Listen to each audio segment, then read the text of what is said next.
All right, we're going to talk about aircraft performance, which is figuring out all of this stuff if you're an airplane. Basically, how much runway you're going to use on both ends, how long it's going to take you to get there, which is another way of saying how much fuel you're going to use. If it's a helicopter, it's a little bit different. Mostly you're worried about hover performance.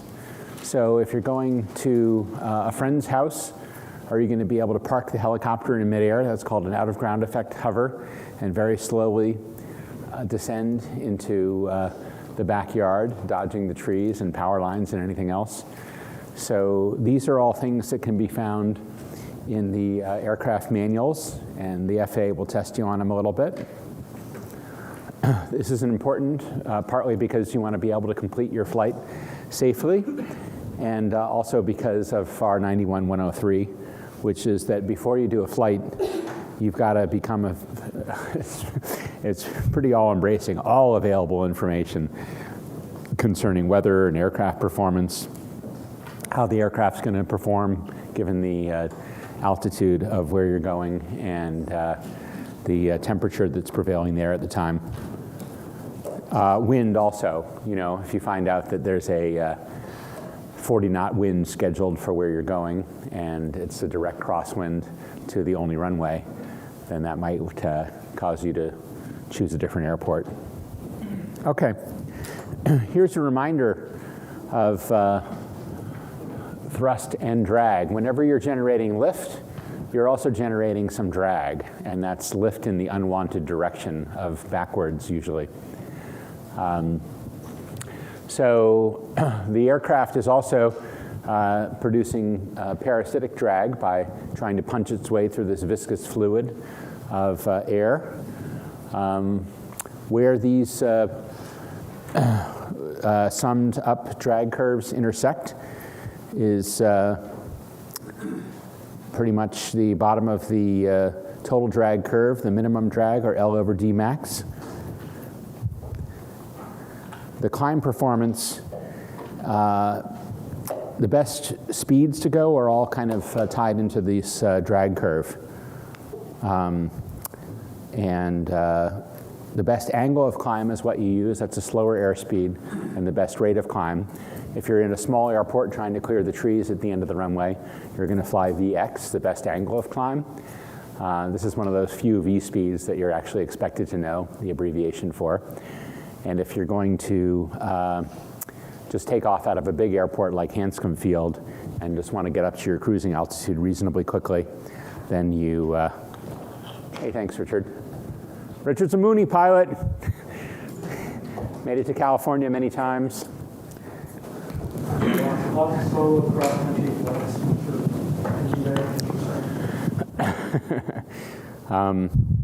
So if you actually look at the VX, one thing to notice is that it'll depend a bit on the wind. Let's say there's a 100-knot wind blowing down the runway. You don't need to fly very fast in order to clear the trees at the end of the runway, because you're basically already flying, and you can go straight up like a helicopter in terms of your path over the ground. Whereas VUI, just to gain altitude, that doesn't depend at all on the prevailing wind. So if you're trying to clear something on the ground, the wind matters. A tailwind would be very destructive. It'll be pushing you towards the obstacle, and a headwind will be very helpful.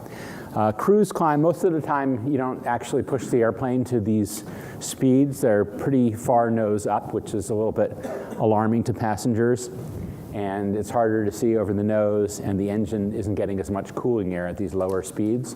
So typically we'll fly about 10 knots faster in a GA airplane. So for the Cirrus, for example, 96 is the book VY at sea level. Flying something like 105 knots is more conventional. The PC-12 climbs, it might be able to do 3,000 feet a minute at 120 knots. But if you're not in a desperate hurry to get up above the bumpy clouds or something, then 150 knots is more conventional. Okay, so let's remember that you've got thrust and power. The thrust is, a force that lets you climb up over the trees. The power is thrust times the speed, and it's thrust operating over a period of time.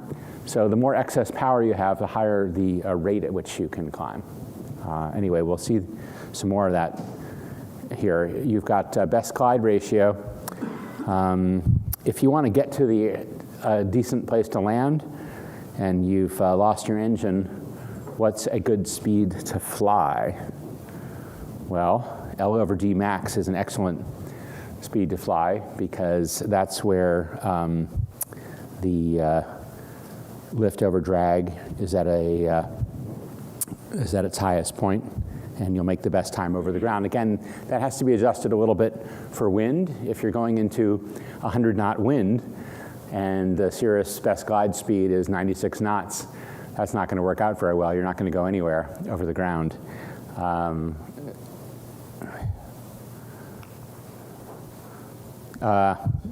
That's a photo that I took at the Newport Jazz Festival.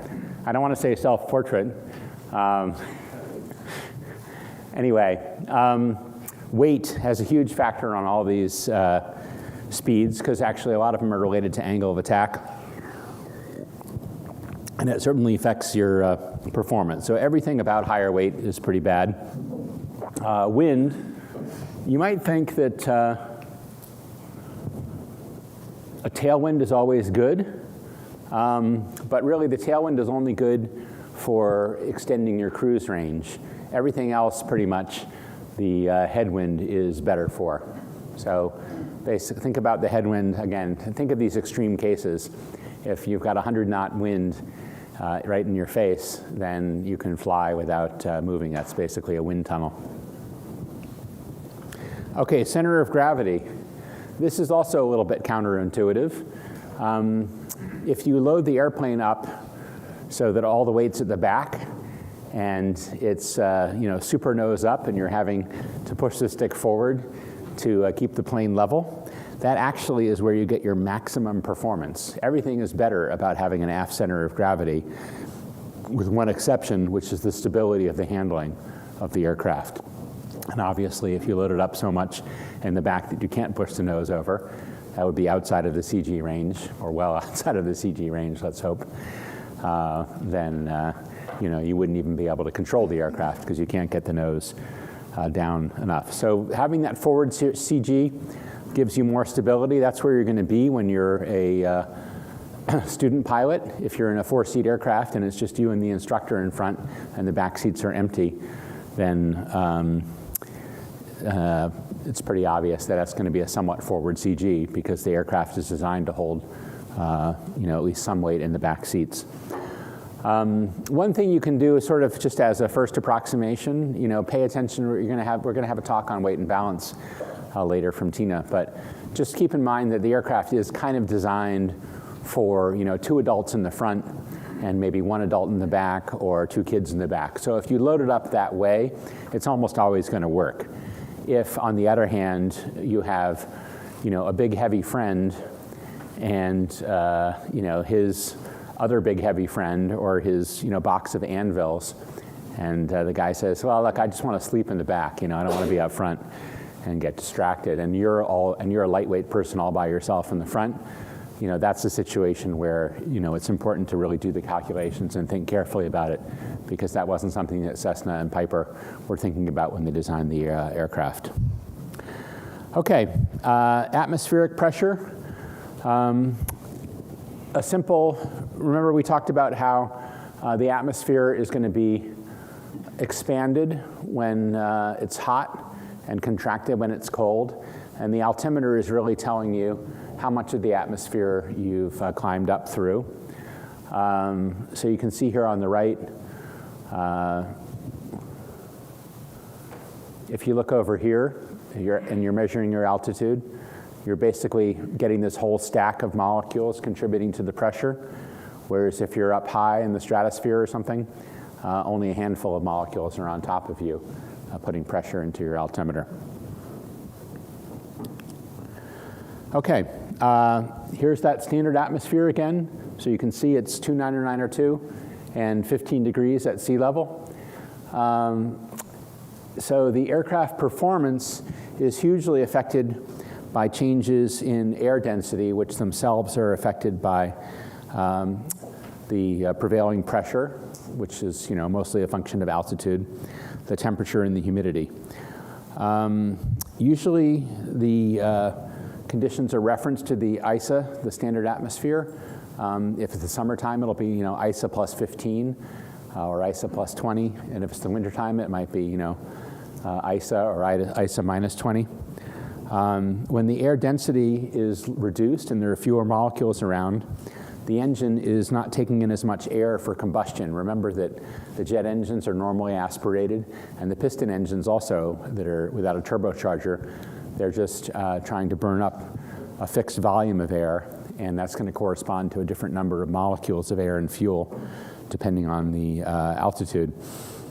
The only good thing about going up high, the propeller is also not grabbing as much air for thrust. The only thing good about going up high is that drag is reduced, and that's why you see the airliners up high. They go faster and they save a lot of fuel. Okay, some definitions. The pressure altitude is just it's going to be your height above sea level with the altimeter set to 29902. You just have to take the 29902 minus the actual altimeter setting that's being published, multiply that by 1,000, so a full inch of altimeter adjustment, like from 29902 to 30902, would correspond to a 1,000-foot difference in pressure altitude. And you can calculate that by a chart. Here's a chart that they give you if you don't like the formula. So they're saying, this is something, again, you might have to do on a test. They'll say, okay, at 29902, the correction is 0. At 30.0, the correction is minus 73.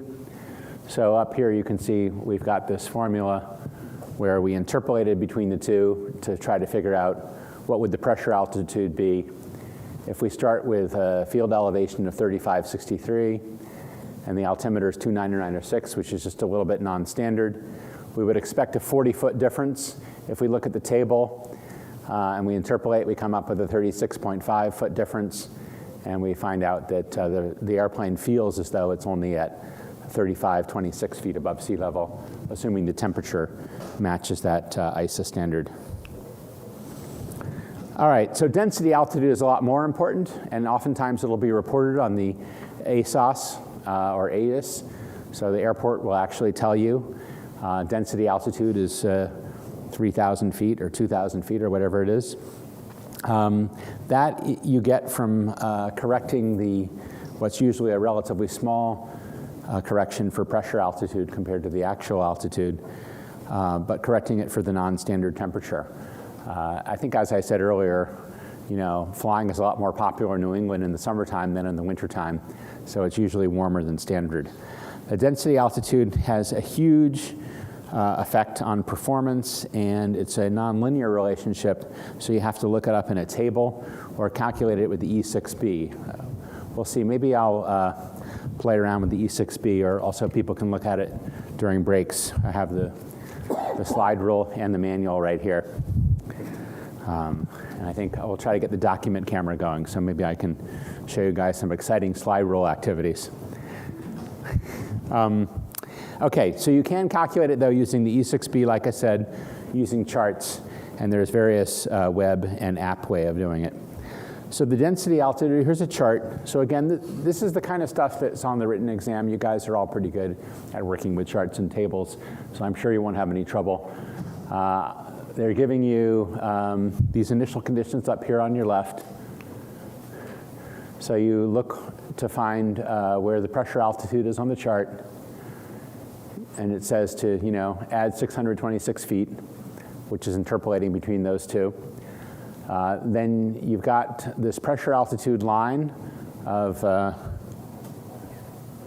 going from here down to here at 58, 56. And now we got to correct that for temperature. So here's our temperature of about 80 degrees, 81 degrees. And then we go over to the left, and we can read that I think I told you guys that in the summertime, usually the density altitude is about 2,000 feet higher than the pressure altitude. And sure enough here, it's 8250, which is about 2,400 feet higher than the pressure altitude. So the density altitude gave us a little more than a 2,000 foot boost for that non-standard temperature.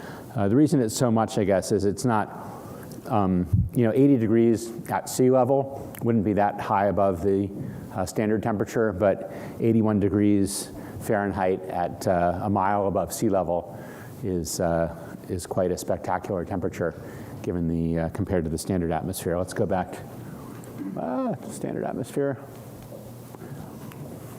Yeah, so at 5,000 feet, it's only supposed to be 7 degrees Celsius. And here we said it was about 27 degrees Celsius. So that's ISA plus 20, just like I said. If you look at a lot of jet performance charts, you have ISA minus 20, ISA, and ISA plus 20. Ooh, flight computer demo if there's time. Let me just futz with that at the end of all this. I'll give you an E6P intro. When are they the same? When the temperature, I think this is an FAA test question, when the temperature distribution is the same as that of the standard atmosphere. Okay, humidity is also another enemy, a little bit more surprisingly. The water vapor molecules actually in the air actually reduce the density of the air. You might think that they would increase it. I don't know, maybe there's a chemist or a physicist in this crowd who can explain why. I'm not exactly sure myself, but it's just something to remember that contrary, if the air feels heavy to you, it feels light to your aircraft engine and to your wings. It's a smaller effect in temperature, but the engine performance supposedly can be reduced by about 7%. This is not something that we normally correct for. However, there is this nice web calculator that I found for free on pilotfriend.com, and you get to enter the relative humidity of the air. So where is that? We have the air temperature. Oh, we have the dew point, right? So we said it was a 30-degree temperature and a 28-degree dew point. So that's a pretty narrow spread, and therefore it's a pretty high humidity day. So they say, well, it's 78% humidity, and we're correcting that up to 8107. If we reduce the, you can play around with this on your own. If you reduce the dew point to 10 degrees Celsius, which is going to be a really dry, a 30 to 10 split is a nice dry day out west, or here occasionally a crisp day, then it's only 7735. So the change in humidity had about a 300-foot effect on the altitude, but the change in temperature was nearly 3,000 feet. Okay, the maximum convenience way to do this is with apps. So ForeFlight, for example, will just tell you the density altitude. This was, I think, Sunday night at Bedford. Let's look at this beautiful, I don't know how many people will come to New England now. So Bedford's approximately at sea level, about 130 feet above sea level. It was minus 4 degrees, and the density altitude was minus 1,400. So we were like flying, skimming the surface of the Dead Sea or something in terms of performance. So the airplane will be really happy about flying all winter time, and it'll climb better than the book, most of the numbers in the book. Okay, the density altitude is often just kind of baked into the performance chart. So here is, Pipers normally take off with no flaps, but if you want to get off the ground really quickly, like taking off over grass or mud or something, you can put down the flaps and try to have less time on the ground and not be going so fast over the ground. Your ground roll will be shortened. Anyway, so here, they don't actually ask you to ever calculate the density altitude. They just say, okay, it's almost 30 degrees outside, and it looks like we're up here at about 1,500 feet. So we'll start here on the performance chart These people are virtuous. They only weigh 2175 total, so we come down a little bit. Then we can go over here, and we find that it's going to take, is there a wind here? 15 knots of headwind. So we come down this graph, and we find that it'll take us 1,500 feet to take off over a 50-foot obstacle.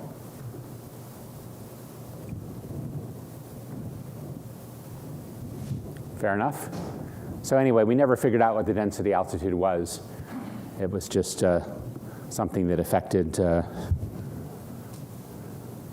where we started on the chart. I guess maybe it's implicit in here. I think it is implicit, right? Because we're starting up high. Maybe somebody who's smarter can figure this out.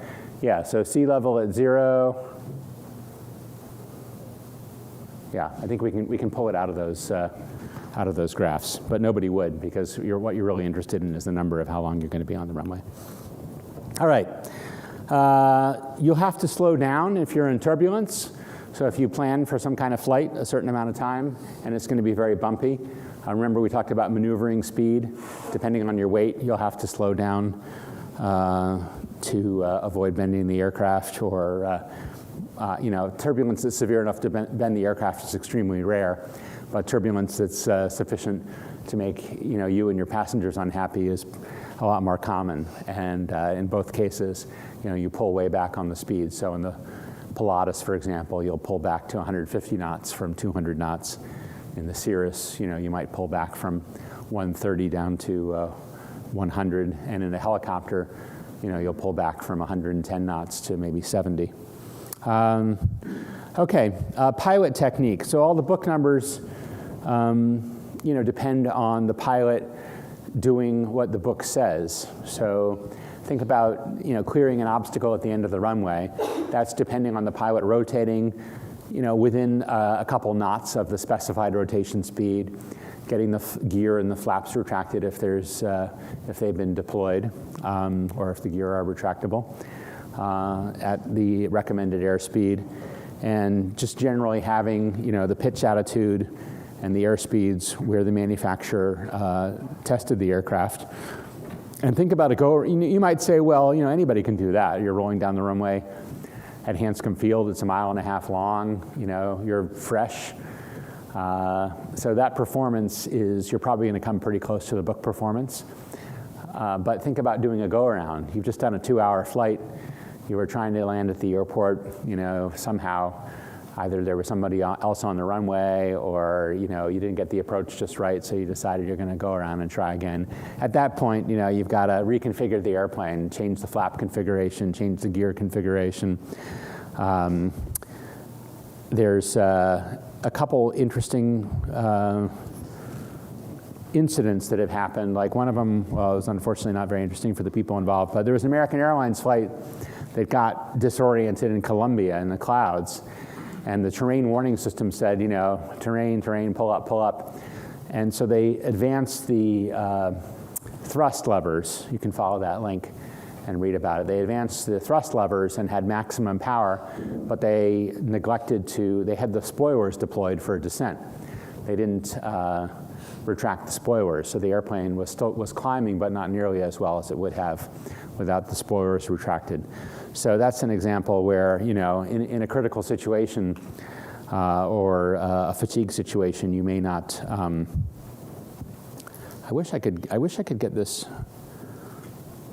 I don't know if I can move this onto the screen. I want to show you a picture of this crazy airplane that I flew. Ta-da! Look at that Russian seaplane. It's got 2 Cirrus engines in there.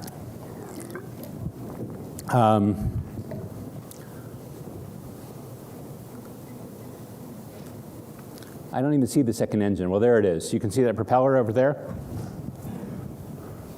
So sorry, there's one propeller sticking up. There's the other one. So it's got 2 Cirrus engines, 200 horsepower each, mounted on pods.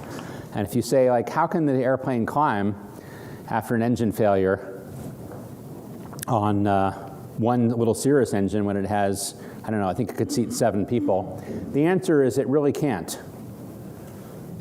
So I tested that airplane out because I thought it was cool, and I went flying with an airline captain. And piston twins aren't really required to demonstrate any kind of climb performance. For jets, there are certain minimums. On one engine, it has to be able to, still climb 750 feet per minute or something. But for these piston twins, the FAA says, you should know that you're buying a pig anyway, and if you care, go and get yourself a turbine, or don't load everybody in there. But anyway, this Beriev thing, it could not climb on one engine. Like, we couldn't even maintain altitude on one engine, and it turned out that we'd forgotten to close the cowl flaps. It had these extra openings for cooling, to provide extra cooling at high power settings. And if you don't close them, there's extra drag, and that extra drag was enough to turn what should have been, 150-foot climb rate or something into a 150-foot sink rate or something. So that's another thing that can affect performance. Okay, runway condition. This really affects your planning, whether you can take off, whether you can land, how much weight you can put in there. So for example, if it's dry grass, you need a longer runway than if it's paved. Alternatively, you can take off at a lower weight. If it's wet grass, you need a lot more room to land and yet more room to take off. At the airline, if the runway was grooved, which almost all bigger US airports have these grooved runways, we didn't make any adjustments. Didn't matter how heavy the rain was, it didn't matter how long it had been raining. We just assumed it was going to perform exactly the same as if it were dry. If it's not a grooved runway, though, and water can sit on the runway, it can have a big effect on performance. So here are some numbers that I pulled. I'm type-rated in the Cessna Mustang, which is an interesting little business jet. It lands at about the same speed as a Beechcraft Baron, so it's a great beginner jet. Anyway, so in conditions where you need 3,000 feet of runway, that's up at pretty high altitude, you're going to need 4240, Cessna says, if it's wet. If water's actually standing on it, I think 0.1 inches of water was even more. You'll need yet more runway. If it's snow, a little bit more. Wet ice, it was just off the chart. But if you started at 2,200 feet of dry runway, you would need 16,600 feet. So actually, oftentimes when the surface is contaminated, that's one reason why even fairly small business jets may need a long runway, like at Logan or at Hanscom Field. Even an airport like Nashua, which has 6,000 feet, may not be enough if they're reporting that there's snow on the runway. Okay, what about slope? So going downhill is obviously a lot easier than going uphill, and you can see here, and also stopping going uphill is a lot easier. So here are some numbers from the Cirrus book that every 1 degree of slope increases your takeoff run by 22% at sea level, for example. If you also get a 9% reduction in the landing distance. Okay, ceiling. The service ceiling of the aircraft is a little bit below the absolute ceiling. That's where the FAA says the plane will climb 100 feet per minute, or the manufacturer has demonstrated to the FAA that the airplane could, at least when it was brand new, make 100 feet per minute in climb rate. So that's at 13,500 feet for a 172 Cessna, and I think that's pretty typical for these normally aspirated four-seaters. Somewhere around there is where it'll stop climbing. The Cirrus, there's a limitation in there that says maximum operating altitude is 17,500 feet. I think that's more regulatory because you can't take the Cirrus up into the flight levels. It would need extra equipment to go up, above 18,000 feet maybe. I don't think it's really practical to get up to 17,500 feet at maximum gross weight in a standard atmosphere. I've gotten it to about 13,000 feet out west in the summer, so that is more like being at 15,000 feet, but it was barely climbing. Okay, range versus endurance. So we're going to get back into the power and drag curves here. The max range airspeed is going to depend on the wind, like I said earlier. If you have a 100-knot headwind, then you have to go faster than 100 knots in order to go anywhere. If you want to loiter for some reason, this year at Oshkosh was a nightmare for people who didn't go IFR. They had a lot of marginal VFR weather, so for the first couple of days, when people were arriving, there were these short windows of just an hour or two when people could really get in legally, the VFR home builder types. So they were just holding, people were literally holding for 3 hours and then finally had to give up and go and refuel somewhere. But if you're in that situation, you want to set your speed to whatever the minimum fuel consumption speed is, and it can be quite different. The Robinson R44 manual talks about 100 knots for max range. I believe that's assuming a 10-knot headwind, since usually we're suffering with a headwind more often than with a tailwind. And you might say, how is that possible? How is it possible to have a headwind unless God hates you? How is it possible to have a headwind more than half the time? If you think about it, Richard, you know the answer? I do. What is it? So here's the question. You're going to fly 100 miles to an airport. In zero wind, how long does it take to fly? You have an airplane that flies 100 miles an hour. How long does it take to fly round trip? Trick question. 100 miles apart, 100 mile an hour airplane, no wind. How long is a round trip take? Okay, let's say you have a 50-knot headwind. It's exactly on your nose. You're going to get 50 knots headwind on the way out and a 50-knot tailwind on the way back. How long does it take? 2 hours. Wrong. Work it out. Well, that's one aspect. You're going to spend more of your time, as Richard's saying. It's going to take you 2 hours to get there in one direction, and then it won't take you 0 time to get back. So you're spending more of your time in the headwind than in the tailwind. But there's something even worse. I saw this the other day in the Cirrus. There was about a 70-knot wind that was actually a little bit, it should have been a little bit of a tailwind. It was more than 90 degrees off my desired track. But if you think about it, the airplane's constantly having to fight its way back into that wind.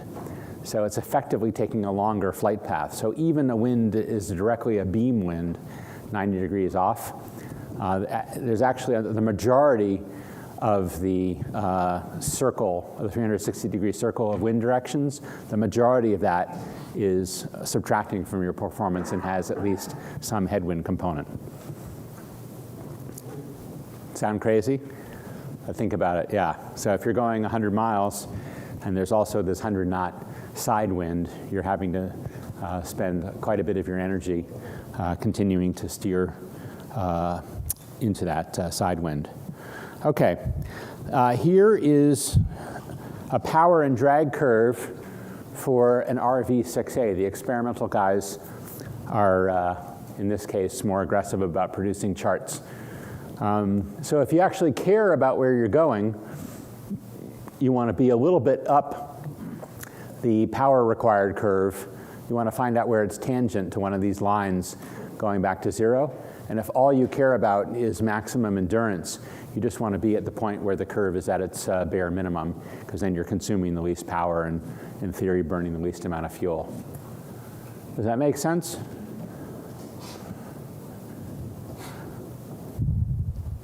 All right. The terms, ground roll.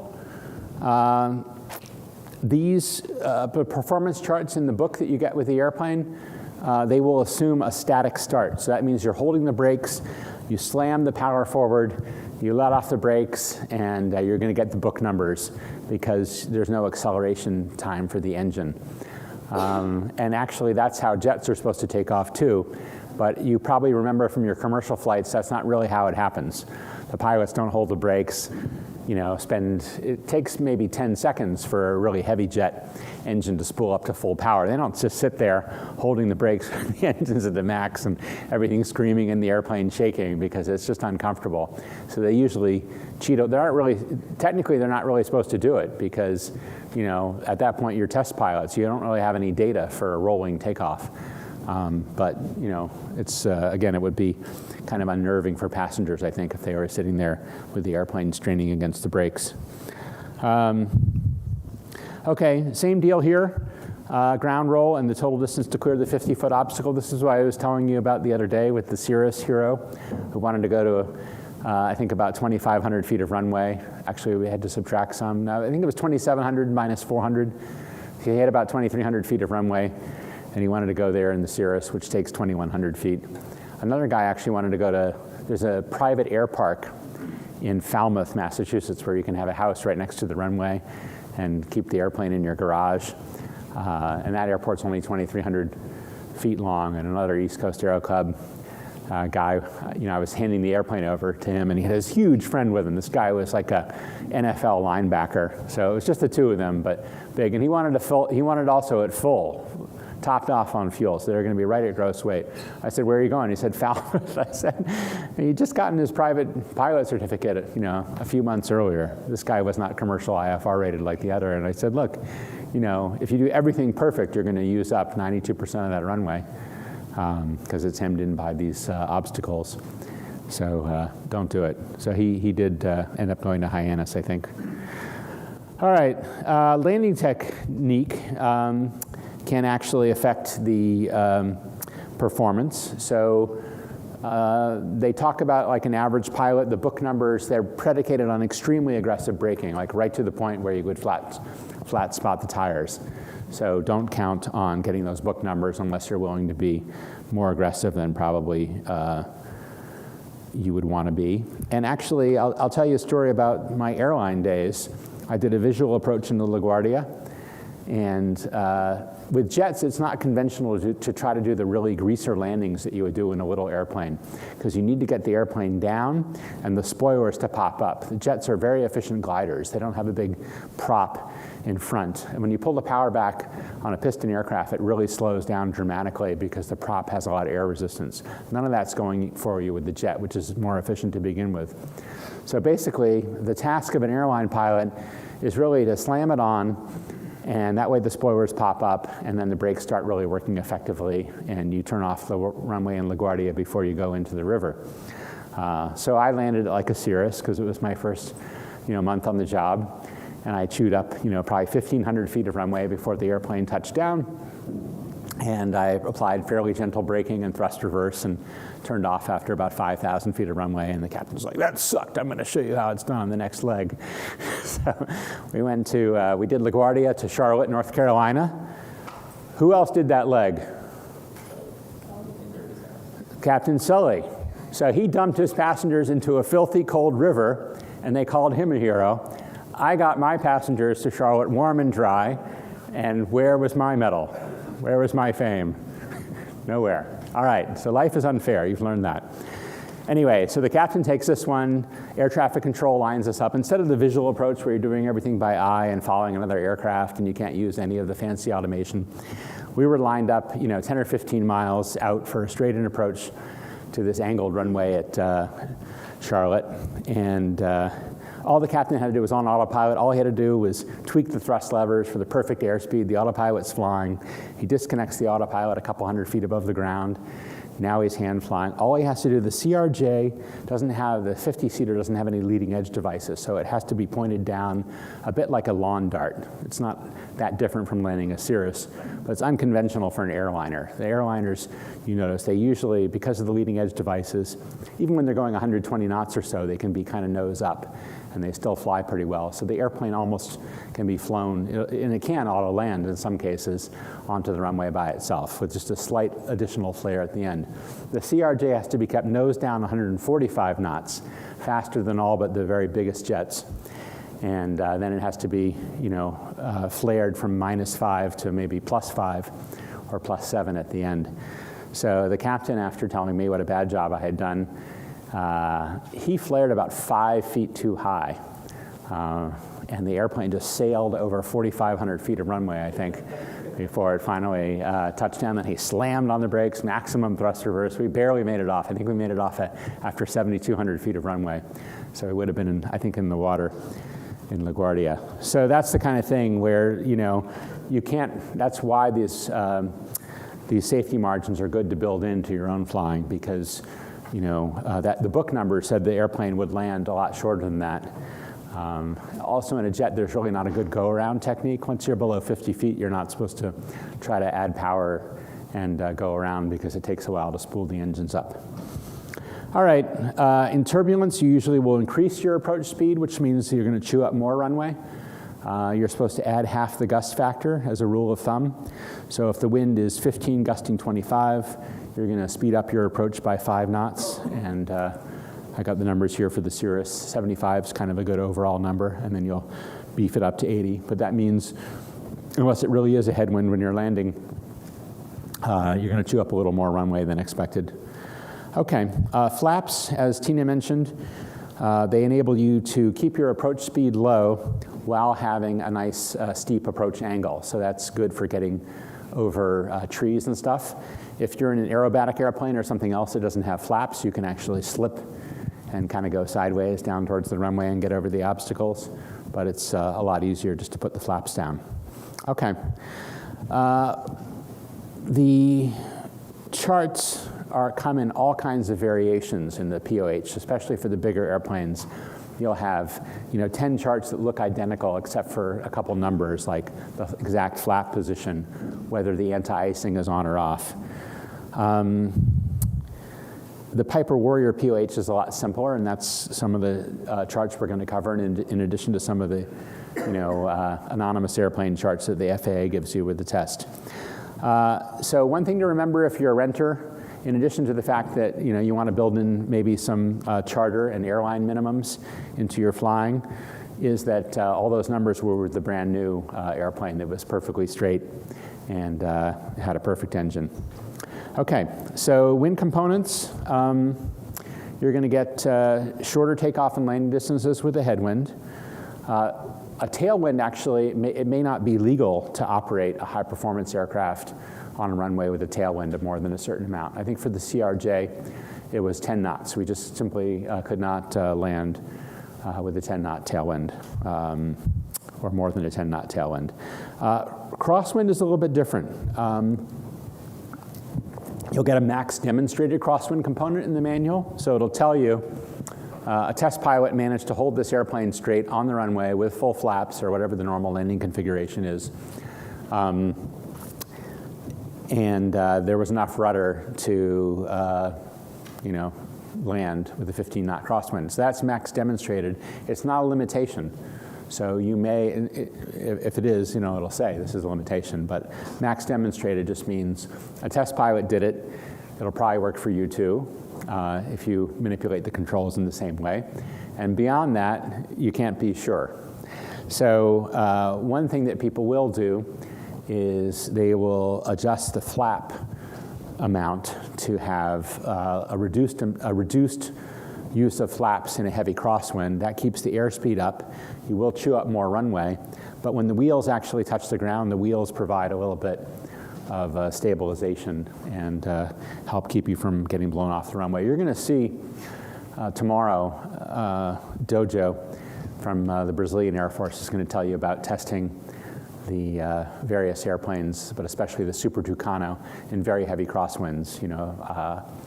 Down there in South America, they have some pretty heavy winds. I think they went to Chile to do that. I could be wrong. Or maybe it was just right next to the Andes in Brazil. Okay, crosswind chart. So this here shows you that if you have a 40-knot wind at a 30-degree angle, you go over here on the chart to the 30-degree line. You use this 40-knot ring, and then you can find that it's a 35-knot headwind and a 20-knot crosswind. Does that make sense? I will tell you, when I was getting a type rating for this Cessna Mustang at Flight Safety, there were a couple Boeing 737 pilots there, and they had no idea how to use this chart. And they couldn't even give the right answers. Like if you said, you're landing on runway 27, and the wind's coming from, 315. Is that a tailwind or a headwind? And they couldn't answer that question either.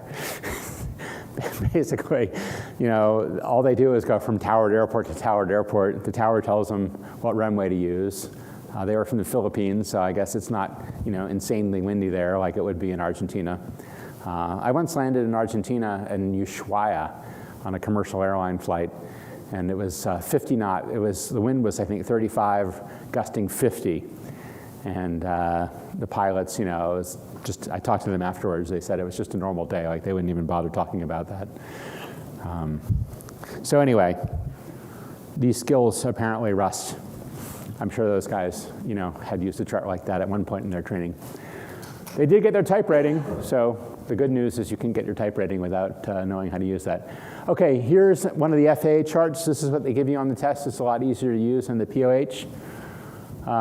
Here's a problem they're giving you, an example problem.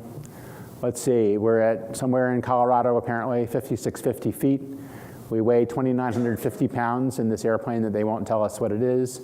It's 9 knots of headwind. Notice these associated conditions. These are really critical. And again, if they give you a choice of multiple charts, that's where the trick is. They're trying to get you to use the wrong chart. That's more on the ATP exam than on the private one. But yeah, see here, powerful throttle, cowl flaps are open. This is some kind of more complicated plane that you got the right mixture set even before you take off for high altitude. All right, so what do we got here? We got temperature of 15. We go up to the pressure altitude, pretty close to 6,000. We come over here, we're apparently right at gross weight, so at least that's realistic. Most aircraft take off, right at gross weight for most flights. There's 9 knots of wind, so that's going to subtract a little bit from our runway requirements. And here we can see it's 1,500 feet of ground roll and a little over, what is that, 2,300? Yeah, 2,300 to clear the 50-foot obstacle. So these charts are not hard to use, and in the real world, maybe in the FAA figure, they actually give you this example, so you can see how it's done, and then you just draw the lines in a different place. So they're not trying to trick you. Here's a chart for the Pilatus PC-12. There's also apps to do it, which I'll show you a little bit later. Similar to that Piper chart we saw earlier, where you calculate the density altitude without realizing that you've calculated it. Yeah, so here you've got pressure, altitude, and temperature, and you're implicitly calculating density altitude. Then you go over to weight. Look at this one, the Pilatus guys. I think they are having some fun here. They're saying you're taking off at 7,000 pounds. So like you're missing almost 3,000 pounds of people and bags. You paid all this money for this airplane and you're barely using it. So I don't think that happens too often unless you just dropped everybody off at an airport with no fuel and you're repositioning. Anyway, so they got the headwind, they got uphill and downhill all baked into this nice chart. You can get all these good numbers. This is why Cirrus is better, why they're the best seller. They just say, look, here's this table. There's a few corrections that you can use if you want to up there in the upper right for headwind, tailwind, grass. But basically, they make the usual case very simple of a level runway, a paved runway. It's always more conservative to go more, you don't have to interpolate. You can just say, well, it's 25 degrees, so I'll use the 30-degree number.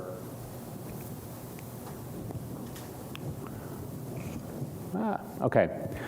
What is the rate of climb here? We're at a gross weight of 1,670 pounds. It's 2,000 feet. How do we figure that out? This is one of the FAA example tables, and it's as simple as finding the right row in the table, row and column in the table. Oh, actually, have a look here. So they're saying the mixture has to be lean to get these numbers. The flaps have to be up. You got to be at full throttle.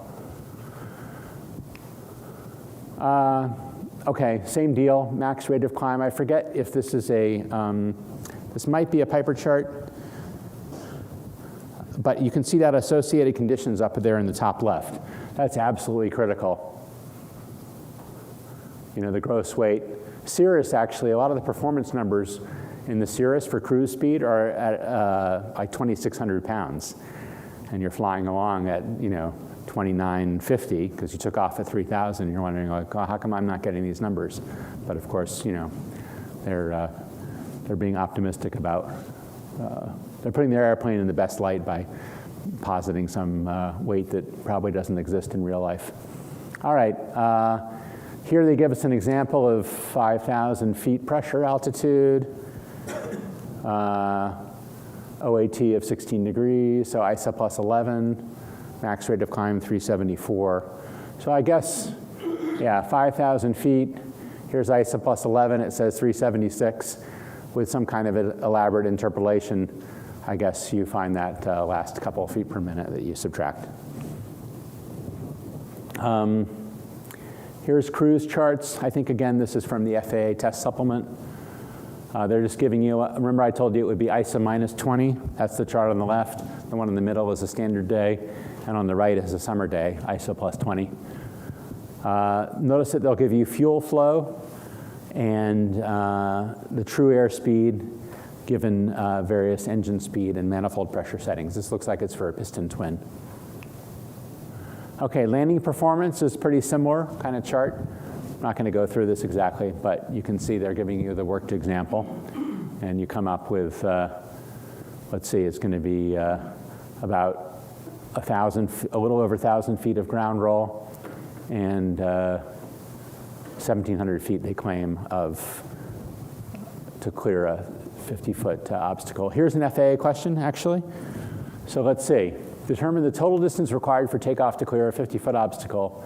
Standard, temperature, sea level. So actually, this is testing you. This is pretty advanced, right? They're saying it's the standard temperature at sea level, so you have to know that it's 15 degrees. We only weigh 2,700 pounds. So we're going to have to ride down this curve a little bit. And the wind's calm, so we're not going to get any boost from the wind. So what do you guys think? Have any of you been able to kind of see what the most likely number is by following these?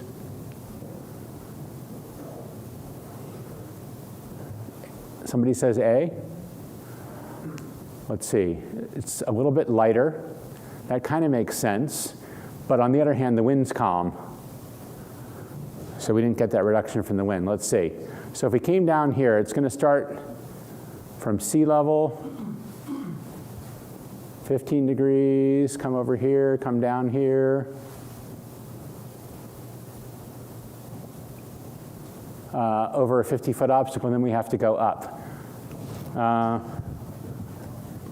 Anybody want to revise their estimate? A, we heard A last time. It seems a little short to clear the 50-foot obstacle. I agree with you that you'd be well off the ground by 1,000 feet. Ta-da! All right, obviously, if you have a pencil and a little more time to do that, it's easier. All right, let's look at, that's kind of the hard way. Let's look at the easy way. Getting the runway numbers for low-performance aircraft, it actually remains pretty common to just use the POH. People aren't usually in a situation where they have to worry about it. If you're going from Hanscom Field to Martha's Vineyard and back, both airports are big enough for a Boeing, and you're not going to be carefully calculating these numbers unless you really don't have much else to do. Apps, though, are available even for low-performance aircraft, and they're very useful if you're going, into tighter airports, and you might have to worry about that. The time and fuel stuff is everywhere on the web and the apps, but the actual runway numbers are a little bit less common. Let me show you a couple things. Here's Gyronimo. So this is, they sell these for different aircraft. This is just off their website. And for an SR-22, you can see you put in, they must be European because they say aircraft mass 3359, and you've got your temperature, your takeoff elevation, your altimeter, runway conditions. I don't know what that plus 5% is. Maybe they're saying, I don't know if that's between, is that half grass and half paved? Anyway, you can put in everything relevant, and it's going to tell you how much ground roll and how much takeoff distance. So that's pretty slick. It's a lot easier than relying on the POH. The calculator for the Pilatus is free. That's the good news. And here, same deal. You put in your weight, the temperature, if there's any headwind, the airport elevation, and you get the numbers. All right. We can try to get the dock camera working for a demo in a minute here. But in the meantime, first of all, are there questions? And secondly, what is this aircraft and what's it designed for? Question about the test. Would we be able to like print it out at all? Print what out? Like the exam for this class, because it's like online, right? Yeah, well, you can print out the test supplement. That's public. It's in our Dropbox, and also the FAA makes this chart supplement public, so you can see all the figures that you're going to see before the test. I think actually when you're done with your test, I think you can print out all the questions, and it'll show you what you got right. Okay. I just like for the graphs, it's just gonna like be hard for me to do it. Oh yeah. Just print out the chart. Yeah, print out the chart supplement. Anybody have any brilliant ideas about this aircraft?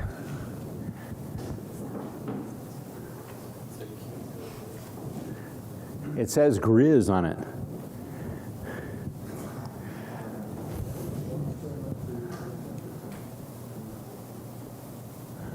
That's a Burt Rutan design, the climate change denier. This is a super short field airplane. It actually doesn't land as short as you might think. I think it might be a 4-seater though, so I guess it is pretty darn short for a 4-seater, but it has huge flaps and a lot of wing area, and it's got that, I think it has ordinary, yeah, see it has essentially three surfaces, right? It's got kind of a helper wing or a canard out in front, the regular wing, and then an ordinary conventional tailplane. Let me see if I can get this dock camera working. All right, so let's say we want to know how much fuel we're going to use. See that fuel pounds there? We can, where is that? Somewhere along here. Well, actually, I happen to know it's got to be somewhere where 10 pounds. Yeah, see, there's US gallons right there. So we line this up, and you can tell this was designed for piston folks because their idea of fuel weight is 6 pounds per gallon, and jet fuel weight is 6.7.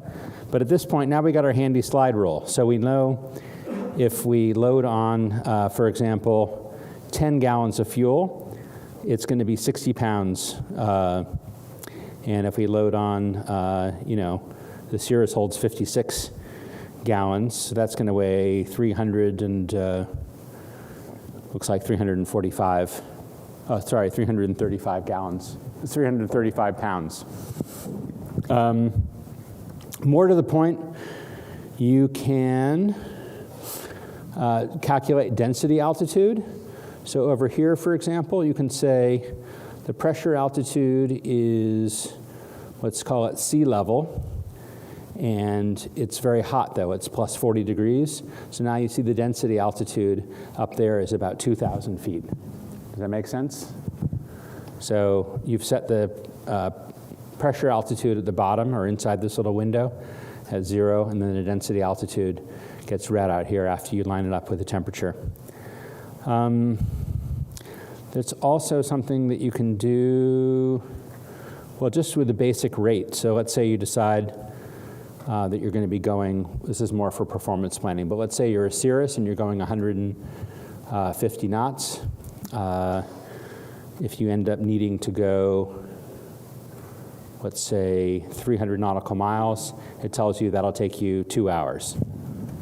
Not too exciting, but the wind side is a little more exciting. I'll bring a pencil tomorrow for the flight planning talk, and we can play around with wind vectors on there. But anyway, fortunately, a lot of this stuff is explained in the book. You guys are free to come up and play around with it at any time. There's a temperature conversion scale here on the bottom, and it's a fun toy. Tina, anything else that we should cover here, or should we segue? What's the next? So we're going to take questions and then do a short break and then weather data. Okay. The next one's weather data. You'll need a break for that one. That's how you find out all this stuff. Let me go back to the PC. Who else has questions? Could you go over how to read the video Go back over and look at a POH craft? Yeah. Like which one? You want to do with the FAA exam ones? Yeah. Landing performance or this one from the actual test? No, that's This one? Okay. So I don't think they ever give it worked out for you. Let me switch to the laser pointer mode. Okay, so what did they tell us? They told us it was standard in sea level. That's the one part of the standard atmosphere that people, I think, are expected to remember. That at sea level, it should be 15 degrees Celsius. So we come down here, we say it's 15 degrees out. We're going to hit the sea level pressure altitude. We're going to slide over this way, just like in the example. And then we're going to slide down following this curve to 2,700 pounds. Then we're going to go over here, and we're going to say, look, there's no wind. The wind's calm.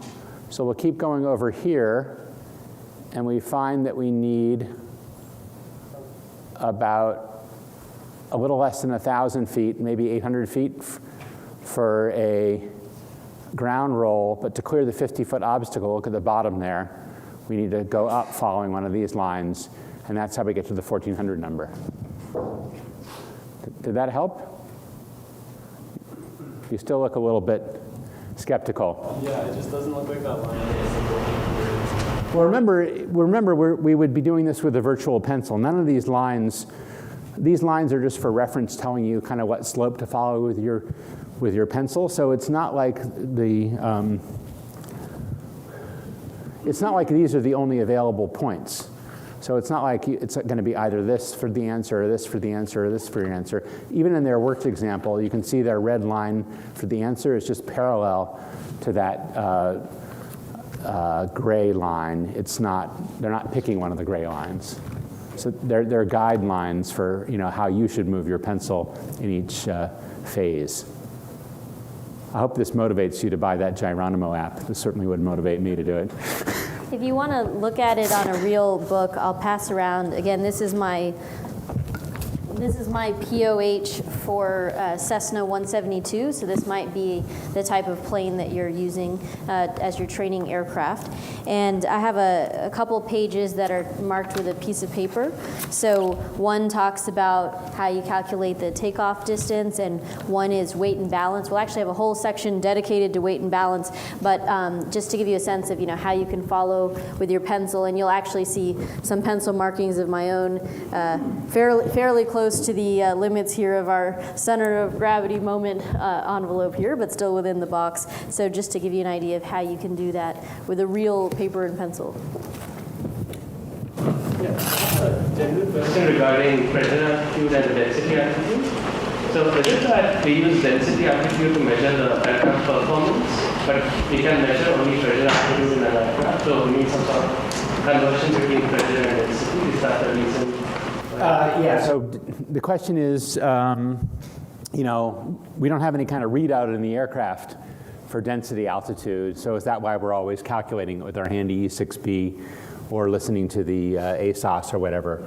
So yeah, basically your instruments in the aircraft can tell you the temperature, outside air temperature, maybe not quite as accurate as the one from the airport if you're on the ground. And they can also show you, if you set your altimeter to 299 or 2, you can see the pressure altitude, but the relationship between the two is not simple, and there's nothing on board the aircraft conventionally that will calculate it for you. I don't think that's quite true. I think a lot of modern GPS boxes will do that calculation for you. But you have to type in all the numbers. They don't usually just grab it. They will give you things like true airspeed. They'll definitely calculate that. So, if you're indicating 150, but you're up really high, they'll tell you, well, now you're going 200 knots in true airspeed. And then they'll give you your ground speed too, and they'll even show you a little wind vector. Any other questions? Okay, great. So we'll just take a 10-minute break and start up again at 2:15 with weather data, and that's the one you guys seem to keep asking about. So we'll talk about also towards the end of that talk how you build your own ADS-B receiver.